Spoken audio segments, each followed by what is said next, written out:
반갑습니다. 네. 잘 지내셨습니까? 그 아침에 이렇게 문을 열고 보니까 그 햇살이 아주 밝게 비쳐서 이제 가을인데 이렇게 날씨가 맑고 깨끗한 가을이 아니라 봄날씨처럼 비가 오고 그러는데, 그래도 이제 오늘 보니까 이제 가을날 같구나 했는데, 오늘 또 비가 이렇게, 뭐 많은 비는 아니더라도, 이제 육조 해능이 이제 득법 사유를 그동안 이제 이야기를 하는데,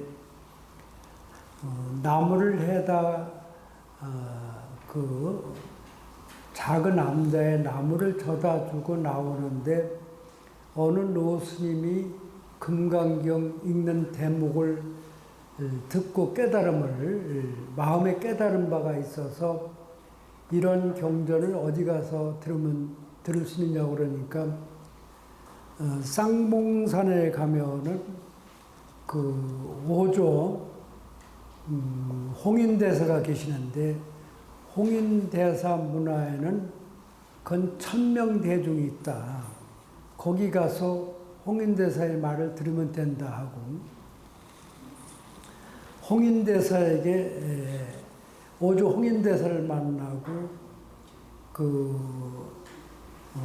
홍인대사가 어디서 왔느냐 그러니까 남해 신흥에서 왔습니다 이렇게 대답을 하고, 그러니까 이제 일부러 오조 스님이 해능대사를 떠보기 위해서 남해 신흥에서 왔으면 거기는 오랑캐조가 아니냐, 오랑캐는 어떻게 깨닫겠느냐, 오랑캐가.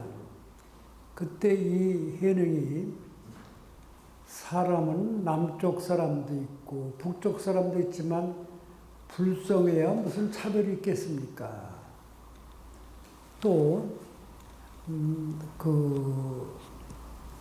이제 예를 들어 말하면, 오조 홍인대사의 몸이나 나의 몸은 다를 수 있지만 마음에야 무슨 차별이 있겠습니까? 하는 바람에 오조 홍인대사가 가만 내비두면 이 막 들어온 행자가 아는 소리 했다가는 면박을 면키 어렵다 싶으니까, 야, 이 무지렁이야, 무슨 말이 많으냐, 방 하나 쪄라. 그래서 지들방아를 한 6개월 찧었을 때 오조 홍인대사가 나타나서 그 공부가 좀 됐느냐, 공부는 좀 됐는데 퀴즈를 아직 점검을 못 받았습니다. 그런 내용까지 왔었습니다.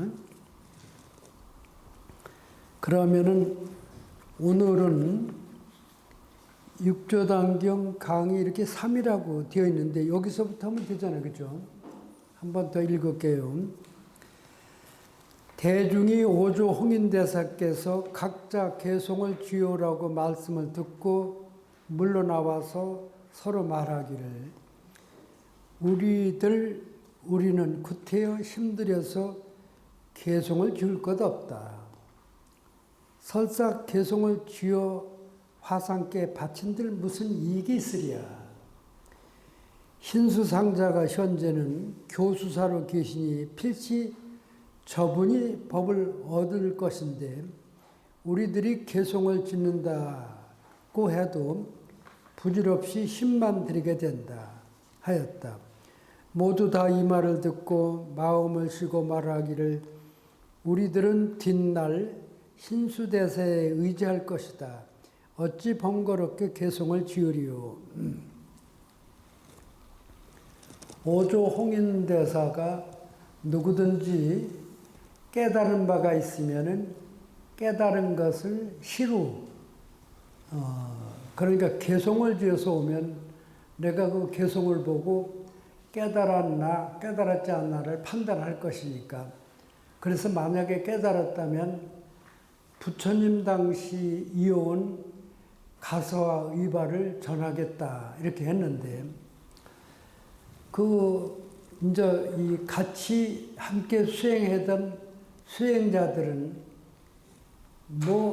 우리를 교육을 담당하고 교육을 시킨 교수사가 자연히 5조 홍인대사의 법을 이어받을 것인데 우리가 구태여 개송을 질 필요가 없다. 그래서 개송을 안 진 거나 다른 사람들은. 이제 신수대사가 생각을 했습니다. 신수대사가 생각하되 모든 대중이 개송을 짓지 않는 것은 내가 저들의 교수사가 됨이니 내가 모름지기 개송을 지어서 화상께 5조 홍인대사께 바치리라. 만약에 개송을 짓지 않으면 화상께서 어떻게 나의 마음 가운데 깊고 얕은 지혜를 아시겠는가.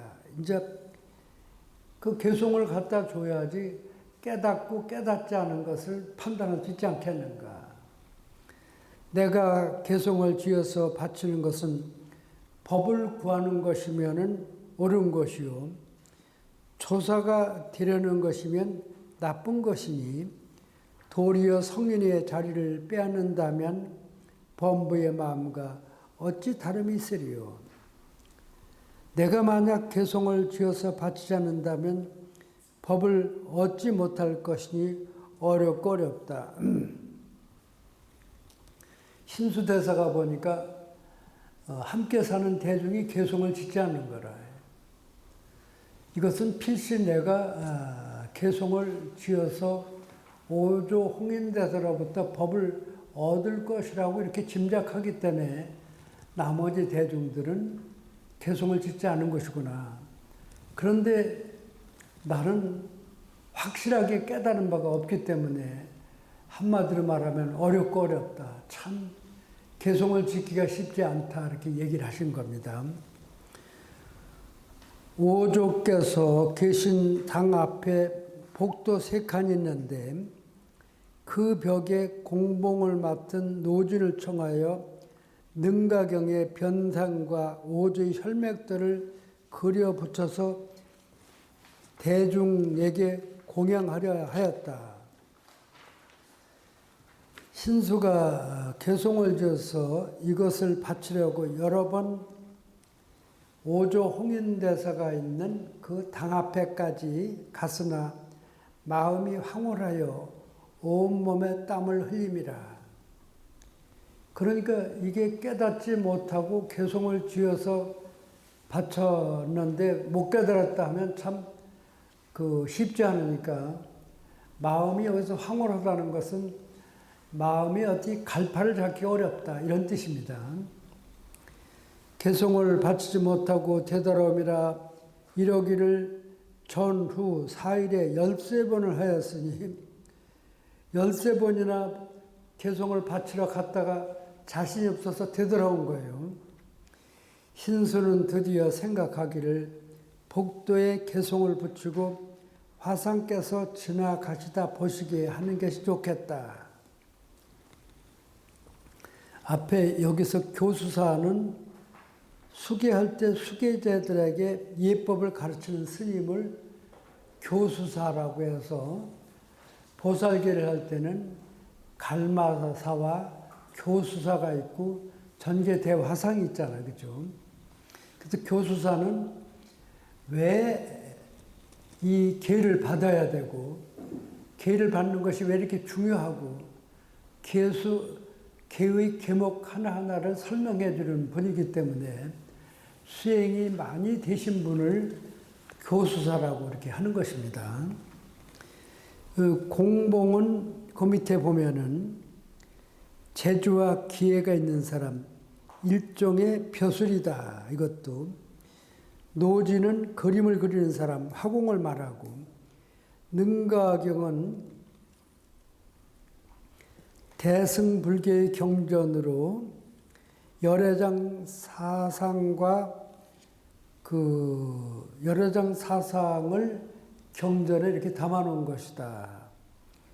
그래서 달마대사가 해가에게 뭘 전하냐면 능가경 네 권을 전하기 때문에 이 능가경은 곧 달마대사의 말씀이고 그래서 이제 스님이 이제 지금으로부터 한 30년 전에 명심회라는 회의를 만들어서 또 스님과 더불어서 함께 많은 스님들이 참여해가지고 달마대사께서 설하신 능가경을 일반 강당에서 공부하기 쉽지 않기 때문에 능가경을 잘 하시는 스님을 모셔서 강의를 한번 하자 해가지고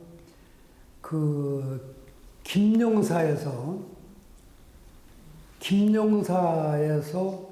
스님들을 한 80명 정도 모셔서 강사를 누구를 했냐면 각성 스님을 모셔서 일주일 동안 능가경 강의를 듣게 됐는데 전국에서 강사를 하시는 분이나 강주를 하시는 수행을 많이 한 스님들이 한 40~50명 참석을 하고 선방에 다니는 스님들이 한 15~20명 참석하고 또 학문을 즐기는 스님들이 또 참석을 해서 이 각성 스님이 그때만 해도 조금 이렇게 말씀을 더듬으셨는데 능가경 강의를 하는데 한 번도 능가경 강의를 제대로 한 적이 없는데 초청을 해서 본인이 공부한 걸 강의하겠다 그래서 대중이 일주일 동안 김용사에서 능가경 강의를 들었습니다. 그래서 그때 능가경 강의한 것을 테이프로 해서 처음 일반인들에게도 알려졌는데 그래서 그 이후에는 저도 능가경 강의를 들은 적이 없습니다. 여러 번 오조 스님이 계신 당 앞에까지 갔으나 마음이 황홀하여 온몸에 땀이 흘림이라 앞에서 생각으로 헤아리면 곧 작용이 맞지 않느니라 깨달음을 이야기하는데 생각으로 이게 맞니 저게 맞니 하는 것은 옳지 않은 일이다. 한 것이 바로 이러한 것이다. 자리에 들어서 말과 글을 넘어 지혜가 밝아지면 자연히 말에 덫이 풀리지만 아무리 대단한 지식과 말을 갖춘다 하더라도 자리에, 이건 깨달음의 자리에, 이렇게 봐야 돼요. 깨달은 자리에 들지 못한 자에게는 스스로를 옥죄는 포승줄과 같은 번일 뿐이다. 그러니까 깨닫지 못한 사람이 내가 깨달았어 이렇게 얘기를 하는데 예를 들면 깨닫지 못한 사람한테 부처님께서 영치산에서 떨어진 꽃 한 송이를 들어서 이렇게 보였을 때 너희들 중에 만약 깨달은 사람이 있다면 이 꽃 한 송이를 들은 의미를 이야기해봐라. 그런 말없는 그런 숙제를 냈을 때 가섭존자가 그냥 부처님을 바라보고 빙글에 그냥 웃음을 좀 띄었는데 내가 깨달았습니다 하고 얘기를 한 게 아니라 그냥 얼굴에 약간 미소를 띄웠는데 그때 부처님께서 나에게 있는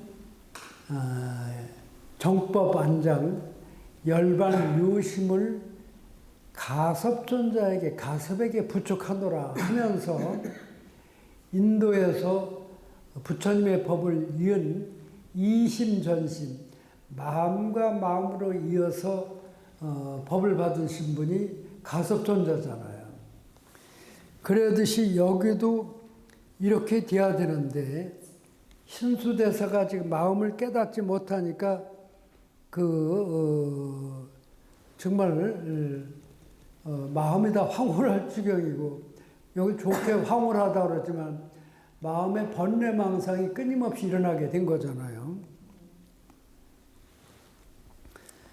그런데 이제 어떤 끼를 내느냐면 그 변성도를 그려서 붙이려고 하는 그 낭하 벽에다가 자기가 개송을 써가지고 와서 걷다 붙이고, 야, 이 개송은 깨달은 개송이다 하고 하면은 신수대사가 나서서 그거는 제가 진 개송입니다 하고 이렇게 인가를 받으면 되지 않을까 꾀를 낸 거예요.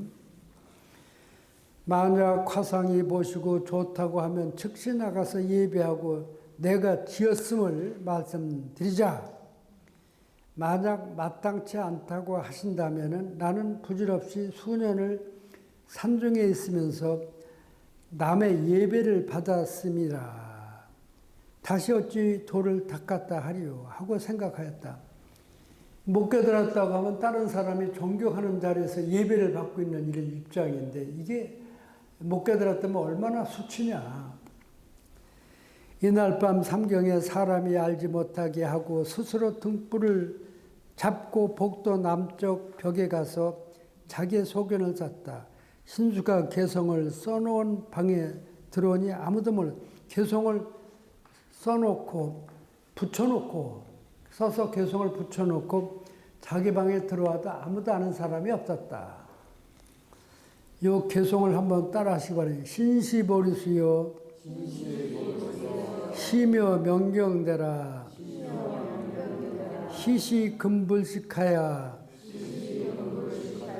물사 야진해하라. 따라서 한번 신시보리수요 시며 명경대라 시시금불식하야 물사 야진해하라. 한 번만 더 할게. 한번 밑에 한글을 따라 합시다. 몸은 보리수요 마음은 맑은 거울과 같다. 부지런히 털고 닦아서 때붙지 않도록 하라. 신수가 이렇게 써서 개성을 붙였어요. 그런데 이제 그 밑에 한번 보면 돼요. 이거 뭐자. 신수의 이 개성은 사실 틀린 것은 아니다. 다만 홍인대사가 원했던 그런 깨달음이 문에 들어온 것은 아니다. 숙제가 아니다. 견성한 사람은 언하에 보는 바로 그 자리가 아니다. 그 견성한 사람은 언하에 보는 바로 그 자리인데 이 개성을 붙인 것은 깨달은 자리의 개성은 아니다. 이해가 되죠? 그런데 이제 중요한 거는 몸은 보리수는 깨달을 수 있는 그런 조건을 가진 게 바로 몸이다라는 거라. 마음은 비교하니까 거울 바탕과 같다. 거울 바탕에 깨가 끼게 되면 거울의 모습이 드러나지 않기 때문에 이 거울 바탕을 항상 털고 닦아서 깨끗하게 해야 된다. 이게 이제 신수의. 그러니까 우리 마음은 때가 묻을 수 있다. 그러니까 순수하고 착했던 사람이 때가 묻으면은 사람을 속이고 또 이용까지 하려고 하고 거짓말도 하고 이렇게 때가 묻게 되면은 스스로 이거는 내가 잘못 생각한 거니까 앞으로는 넉넉한 생각, 착한 생각을 해야지. 이렇게 해서 마음에 때가 묻지 않게 해야 된다 하는데 그런데 이 개성을 그러니까 이 개성을 보고 오조 홍인대사가 와서 보고 개성이 잘 됐다. 왜냐하면 개성이 잘못됐다고 하면 그 신수대사가 교수사인데 교수사가 한마디로 말하면 꼴이 말이 아니기 때문에 오조 홍인대사가 이 개성 참 잘됐다. 전부 이 개성을 외워서 지녀라. 근데 우리도 지금 이게 신시보리수여 심야명경대라 시시금불식하여 물사야진에 하라. 이거는 다 외워야 됩니다. 이거는 요 정도는 다 외우자. 그래서 다음에 올 때 한 분이 10번씩 써가지고 와야 되는데 효문 스님이 써가지고 왔나 안 써가지고 왔나 검사를 해라고.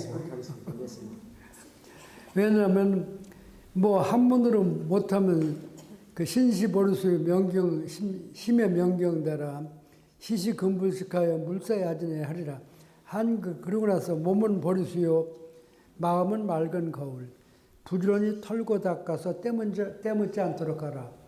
선종에서 이거는 어떤 스님이든지 다 외우고 써야 돼. 요 정도는.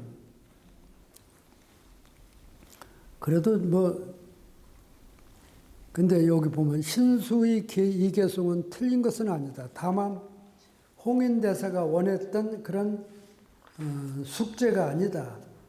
견성한 사람은 언하에 보는 바로 그 자리가 아니다. 그 다음에 그런데 여기서 뭐냐면 그러니까 오조 홍인대사가 복도에 붙여 있는 개성을 보고 전부 대중은 다 외우라고 그랬는데 그 육조 그러니까 해능이 방아를 찢고 있는데 웬 젊은 중이 와서 신시보리수요 심의 명경대라 조주 금불식해요 물사야진해라 하는 개성을 외운 거라. 그 개성을 누가 썼습니까? 야, 이 무지랑이야. 이 개성은 교수사 신수대사가 썼는데 오조 홍인대사가 참 잘된 개성이니까 전부 외워서 그 개성에 의해서 마음을 닦아라 하셨다 하고 그런데 이 방아를 찢던 해능은 일자무식인데 그러냐 나도 그 자리에 가서 그 시의 예배를 한번 드리고 싶다. 그러니까 나를 좀 글로 안내해 줬으면 좋겠다. 야, 너는 글도 모르고 무식한 사람인데 가서 글에 예배한들 무슨 소용이 있겠느냐.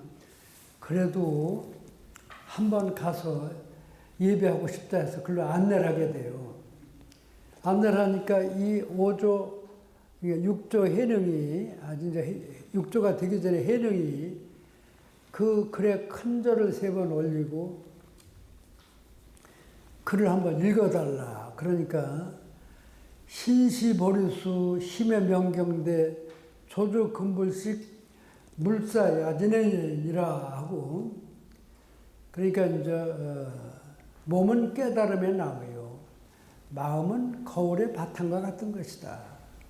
때묻지 않게 털고 닦아서 그러니까 이제 항상 털고 닦아서 맑고 깨끗하게 하라 이런 걸 알려주니까 그러냐 참 시를 잘 쓴 것 같은데 저도 한번 개성을 한번 읊어보겠는데 제 개성을 적어주시겠습니까 하니까 야, 이 무지렁이야.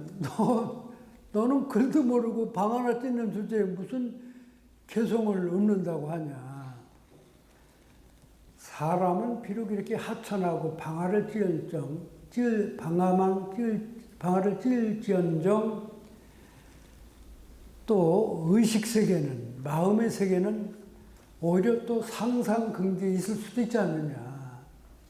그러니까 함부로 보지 말고 제가 부르는 대로 한번 써주십시오 하니까 아니 행자 주제가 아주 말하는 게 아주 만만치 않으니까 귀에 눌려서 쓰게 된 거예요. 한번 같이 따라서 보리법무수요 명경역비대라 본래 무일무리언이 하초야 지내리요 보리법무수요 명경역비대라 본래 무일무리하니 하초야제내리요. 한 번 더 보리법무수요 명경역비대라 본래 무일무리하니 하초야 지내리요. 그 밑에 보리에 본래 나무가 없고 밝은 거울 또한 틀이 아닐세. 본래 한 물건도 없거니와 어느 곳에 먼지때 끼일까. 그런데 이제 깨닫고 그러는데 뭐 따로 이렇게 나무가 뭐가 필요하냐. 밝은 거울, 그러니까 이제 신수가 쓰는 개성을 반반한 거라. 힘의 명경대라고 했는데 마음은 거울의 바탕과 같다는데 이 육조는 뭐냐면 마음은 거울의 바탕 마냥 그 거울 바탕 마냥 바탕이 있는 게 아니다. 바탕이 없고 마치 허공과 같은 것이다. 마음이라고 하는 거는 본래 형체가 없어서 한 물건도 없는데 어느 곳에 먼지와 때가 묻겠느냐. 이거는 깨달은 심이다, 이제. 근데 이제 잘 들어보자. 우리 마음은 형체가 없는 것이다. 거울 바탕 마냥 형체가 있어서 때가 묻으면은 이렇게 빗자루를 쓸어내거나 걸레로 닦는 게 아니라 내 마음에는 때가 묻을 수 없는 것이다라는 데 초점을 맞춰야 돼요. 내 마음은 누가 욕을 했다고 해서 내 마음에 상처를 입는 게 아니라 내 생각이 상처를 입었다고 하는 것이지 마음은 형체가 없기 때문에 어디에들 그 상처를 주지 않는 것이다. 조금 이해가 되시면은 박수를 한번 치라고.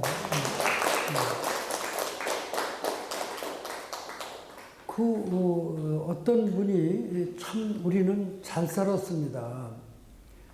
집도 크고 부자로 살았는데 그 부친이 실패하는 바람에 사회 실패하는 바람에 아무것도 지금 가진 게 없는데 그 옛날 부자 생각을 너무 하고 그래도 옆에서 보면 다 지나간 일이잖아요. 그죠?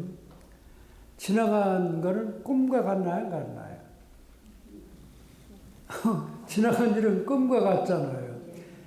지나간 일은 아무리 있어도 그림자와 같은데 그림자라는 건 형체가 없고 곧 사라지잖아요. 그런데 자꾸 지난 과거에 내가 어땠다는 걸 가지고 그 자부심을 갖고 또 그러면 안 된다는 거죠. 왜냐하면 가끔 저는 어떤 얘기를 하냐면은 그 스님이 한번 명심의 회원들하고 제주도를 가게 됐는데 토요일 날 나를 잡은 거라요.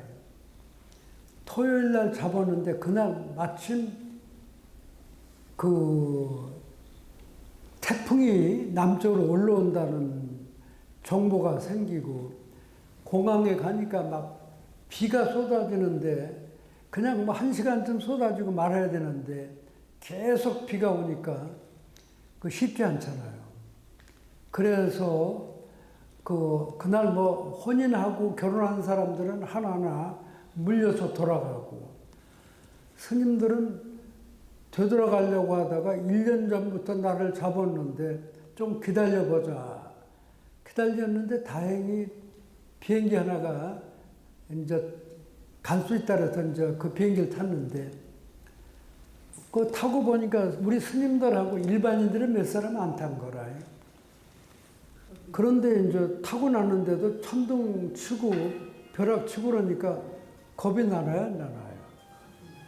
그런데 괜히 우리가 만용을 부린 거 아닌가. 그냥 돌아가면 되지. 뭐 우리가 꼭 놀러 간들 뭘 하겠나 하는데 그래도 기다리다 보니까 비행기가 이륙을 했는데 스님이 이렇게 옆에 돌아보니까 막 염주알이 그냥 정신없이 돌아가는 거라. 아마 관세음보살을 부르셨는지 뭐 열심히 기도하는 모습인데 스님도 이리저리 보다가 또 눈 딱 감고 스님도 기도를 하다가 그 막 구름이 시커먼 구름이 껴서 껌껌한 데를 뚫고 한 5분, 10분 지나서 바깥이 어떻게 됐나 궁금해서 그 창문을 열어보니까 파란 하늘이라. 비행기가 구름을 뚫고 구름 위로 올라온 거라. 그때 스님이 깨달음이 바로 이런 거 아니겠는가. 구름 밑에는 늘 비가 오고 천둥이 치고 안개가 끼고 우박이 떨어지지만 구름 위에는 언제나 파란 하늘이다. 깨달은 사람의 마음은 온갖 풍파와 경계 속에도 때가 묻지 않는다는 거라. 물들지 않는다. 그래서 깨달은 분과 깨닫지 못한 사람은 그런 차이가 나는 거 있잖아요.